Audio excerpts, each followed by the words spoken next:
Hello and welcome to episode 2 of this 2023 series of the Planning Pundit. My name is Linda Wright, and as I said in the introduction, this is the proper time when we're actually going to start talking about planning matters. What I am intending doing is doing 52 of these videos, one per week. I'm a little late this week.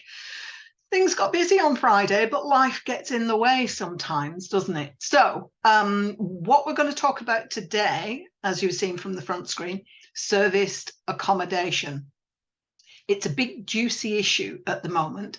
And one of my intentions with these videos is to bring to you what has come up in my week and what planning questions, because you don't really want to know about anything else, and I can't really talk about anything else, although actually I will, but because that's who I am. But the planning issue that has come up this week is serviced accommodation, holiday lets, whatever you want to call it. Serviced accommodation and holiday lets tends to be slightly different. You tend to say serviced accommodation if you're in an urban environment or a city location. Well, that's what makes me think of serviced accommodation. If you're in a more rural location or a seaside location, that kind of thing, you tend to see barns that have been converted. And I would normally, in my head, I would normally say, oh, it's a holiday let. So this is what we're going to talk about. If you have any questions, then please, I'll give you my contact details at the end. Give me a call, drop me an email. I would appreciate it. This is my very first, well, not my first, but my initial on my own foray into the YouTube world. So as of course you understand, like, share, subscribe. Subscribing does not mean that you have to pay a subscription. It just means that YouTube get to know what's going on. You will arguably be notified if the system works when I post my next video. So I would really appreciate it if you would like, share and subscribe. I've done all the bits up the front. Let's talk about serviced accommodation. Now, serviced accommodation, sorry, like Listen with Mother, or you probably don't know what that is. Well, the older ones amongst you might. Jackanory type time.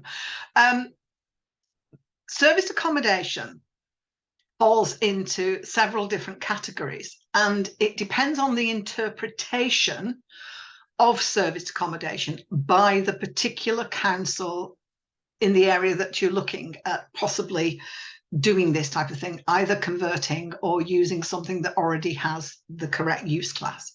The use, if I'm perfectly honest, the planning use classes in my not so humble opinion, but you know, the planning use classes in regard to serviced accommodation are not really fit for purpose. The planning legislation and regulations have never gone with the trend. And I say this a lot when I'm speaking to various audiences for various reasons, training and all of that. Planning is, in order for planning to have changes made to it, it's a bit like an oil tanker, mid-Atlantic or Pacific. But in order to change direction and route, it takes an awful long, laborious time to get that oil tanker to turn around. In my head, which is a dangerous place at the best of times, but in my head, that's how I see planning legislation.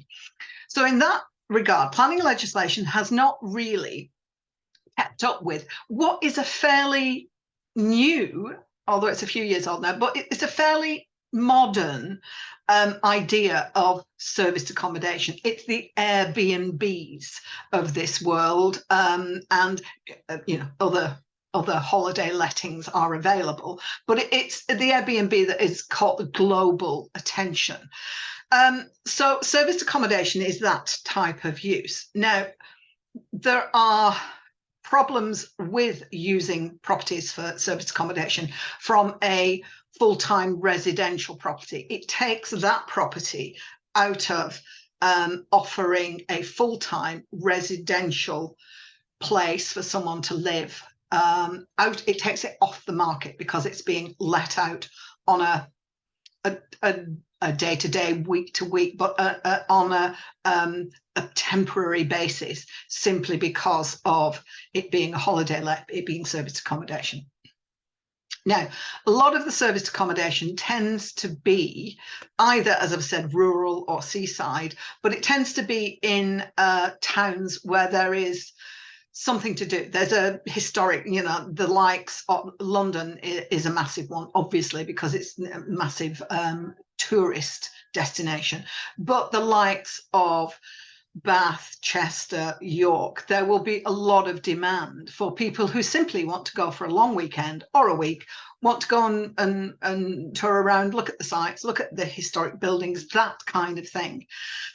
So it depends on where you are in the world. It depends on the attitude that the council will take to these things and the interpretation that councils will put on these things.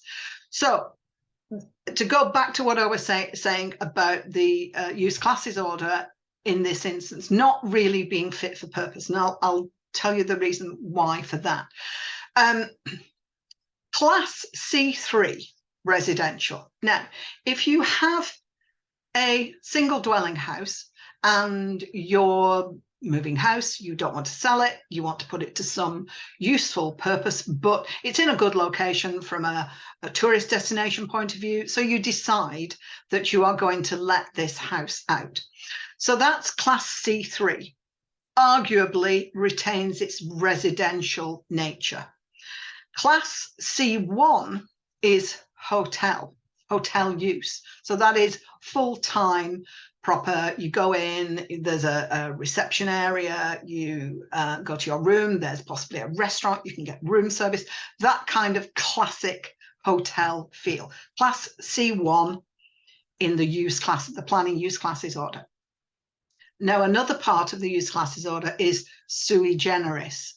And that I'm going to be a real geek now and say that's Latin for of its own kind, and it means it's a use class when everything that doesn't seem to fit into a use class gets sort of chucked in there and bunged into this melting pot of sui generis of its own kind. So depending on the location, as I've discussed earlier, depending on which council you are in, and depending on the interpretation that each council puts on these matters, then your serviced accommodation, your Airbnb, your holiday let, whatever you want to call it, is either going to fall into class C3, residential, class C1, hotel, or sui generis if it's got certain characteristics that mean it doesn't fit into the previous two. My interpretation of this, and not many people come to me with serviced accommodation because, quite frankly, people just go ahead and do it. They don't think of a planning consultant. They don't think of having to get planning permission. They just go ahead, and they tend only to come to me when there is a problem and they've got into the planning poo and they want me to get them out of it. So I didn't.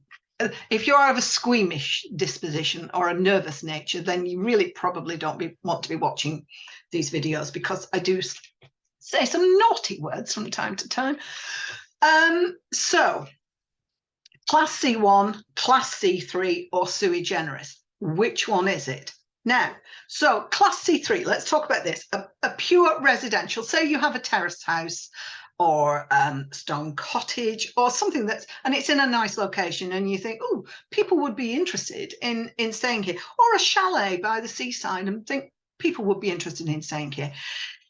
My interpretation is, and I try to come at this from a reasonable point of view, is that if you rent that unit, that planning unit, that house, that property, that terrace house, that cottage, that chalet, if you rent it out to a single person, a couple, or a family as a one unit, then my opinion is that that unit should still have the characteristics of a residential property. It just means that the same people or person or family are not living in it all the time. But the level and intensity of the use remains the same as if it were still a single dwelling house. So the intensification in the use of the property remains very similar to if a family and 2.4 children, dog, cat, hamster, whatever, were living in there. So that's my interpretation. And I'm trying to come at this, as I said, from a reasonableness point of view. And that is what my interpretation of Class C3 is. And I think reasonably in most areas, now it depends on whether, as with the HMOs, when the HMO whole market blew up and council started saying, well, we're going to put Article 4 directions, we want to remove permitted development rights. This might be, in my view, going down the same route, because there's a lot of antisocial behaviour and a lot of problems are being brought to bear, and certainly the levelling up and regeneration bill is looking at this and potentially looking at putting a register together of serviced accommodation. Right, I've talked about, I keep going off at a tangent. I'm sorry, I do this. What can I say? So Class C3, residential. If you're renting it out as a single dwelling, but you're renting it out for a week's time, 2 weeks' time, 4-day weekend, whatever, it still retains a nature of residential use. Now, if you were to rent that out on a room by room basis, so that you have, I don't know, if it's a larger, you've got 4 rooms, and the 4 substantial rooms, and they're all done up and they're all nicely done, and there's towels, and you know, you have to think about the whole changing of the bed linen and all of that sort of stuff. If you rent it out on a room by room basis, this is getting to be almost like an HMO. The intensification in the number of people in there, the cars that might be parked outside, the use of the garden and the amenity space might start to tip over into a sort of a house in multiple occupation, a co-living type of use. If there are complaints and objections from local neighbours, the council are duty bound to investigate that. If they believe that the intensification in the use of the property is such that it constitutes development, then you may be asked to submit a planning application for a change of use. That being said, the council may look at it and go, do you know what, it's not that big a deal, we wouldn't serve an enforcement notice. So it absolutely depends. This is why I keep saying it depends on the interpretation of the council and how sort of bothered they are and how vociferous your objections might be. Now, it may be that the objections are such that there's antisocial behaviour, you know, people are having hen and stag parties in this house, and they're, you know, it's changing the characteristics of the residential area. And a lot of these places are in residential areas. Some, of course, are in commercial areas, but a lot are in residential areas. If that is the case, then the council will say, yes, you can submit an application, but we're probably not going to approve it because we don't think this is in the right place. Now, you still have the right to submit an application, but with the knowledge that the likelihood is you're going to get a refusal, because the council will be duty bound. Now, if it gets refused, you do run the risk, if the council think there are reasons expedient in the public interest, you run the risk of having an enforcement notice served on you. And that means that you would have to cease the use of the house and put it back to its previous use as single residential dwelling.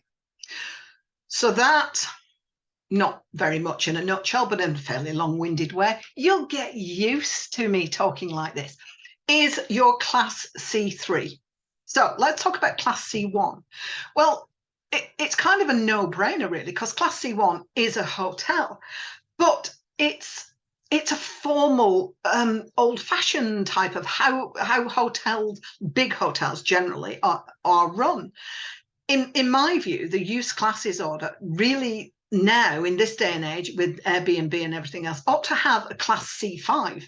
There isn't one, but it ought to have a class C5, which is a hybrid type of thing. It's not a full-blown hotel. You know, you tend not to, with a lot of these service accommodation, you tend not to have anyone at reception. You tend to have an app, and you go and pick up your phone from a numbered lock. Your phone, it's on your app is on your phone, dear.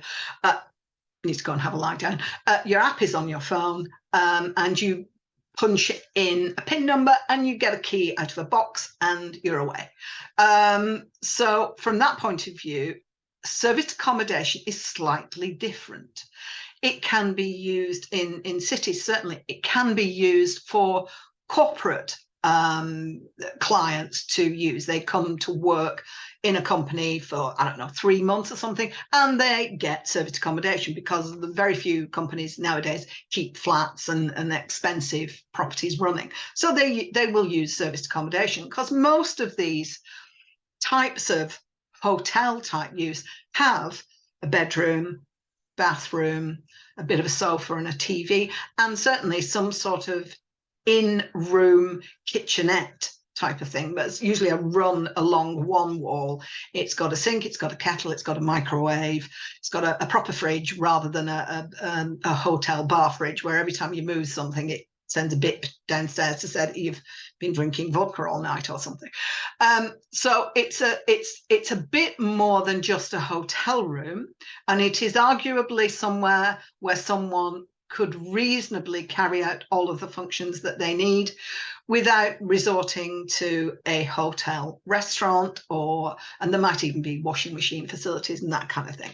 So it's slightly different to a hotel room. So this is why I say I think there should be a class C5, which merges the hybrid, but also arguably might address this removing full-time residential from the housing offer in certain councils, and certainly in the Greater London authorities, it's a problem. So that's a hotel use. So some councils will consider that if you are using a property, however you are using a property, but usually if you're renting out rooms, then it's a hotel use. And if it hasn't already got class C1 use, then you would be required, say a large residential Victorian villa or something, you would be required to submit a planning application. And then you're obviously in the system, you run the risk of potentially neighbours objecting usually because of car parking, and then you having the application refused. So that's class C1. Now, the reason that I'm talking about serviced accommodation in this video is because someone came to me dropped me an email, and we had a chat on the phone, was about, he had actually done some due diligence and gone to the council and asked what the use of this property that he was looking at. The council come back and said it was a sui generis use. And because it was being used, its last known use was as a hostel. So that again throws another sort of spanner in the works, really, because if you've got a hostel, then you might argue, well, hang on a minute, why do I need planning permission to convert it to a hotel or serviced accommodation? Surely that is a similar use.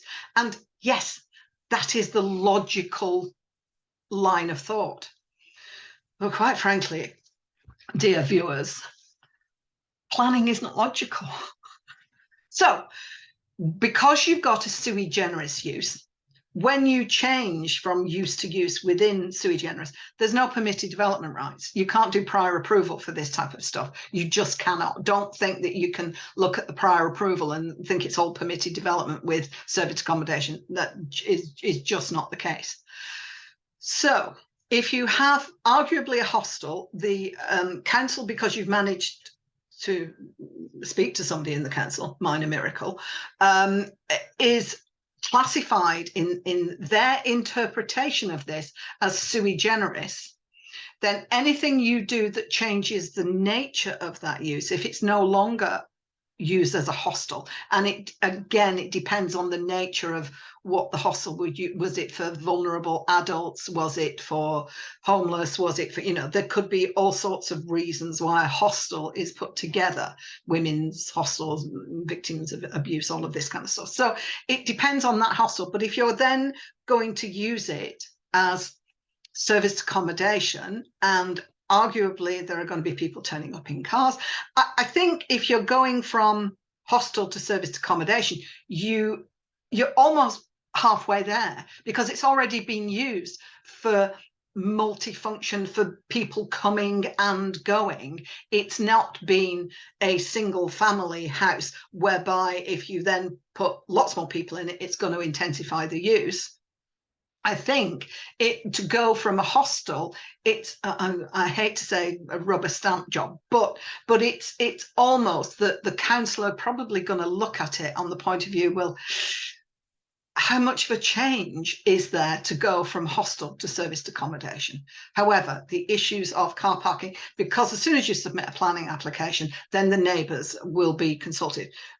I had this conversation with somebody else. The council are not duty bound to consult people, but they do tend to consult the closest neighbours. So if any one of those closest neighbours objects, then that objection might not necessarily mean that something would be refused, but it would have to be taken into consideration in the determination of the application. So to try and sum up, we've got Class C3, Class C1, and sui generis. Which one is it? Well, your guess is as good as mine. Well, a bit more than a guess, but it will very much depend on the interpretation of the council. And as I always say, do not think that what you have done in one council, you can carbon copy in another council, even if they are immediately adjacent to each other. You just simply cannot do that. There will be different councillors, there will be different local elected members, there will be different constituents. What you would expect to be able to do in central Birmingham, you would not expect to be able to do in the Cotswolds, for example. So please bear that in mind. And the consistency across all the local planning authorities in planning terms doesn't really exist, but it's all about local distinctiveness. It's all about every area is different, has had different challenges, different offers, different things that can tip in the balance. And it also very much depends on the locals, if anybody is going to object. So that's me, Linda Wright, Planning Pundit. Today's video, and I'm sorry it's a bit late, but today's video has been about serviced accommodation. Let's see what next week brings. And if you have a thorny little planning issue, then by all means, drop me an email, give me a call. We'll have a chat about it. If you don't mind this appearing on the next Planning Pundit video, then be warned. Thank you for watching, and I look forward to our next time. Bye.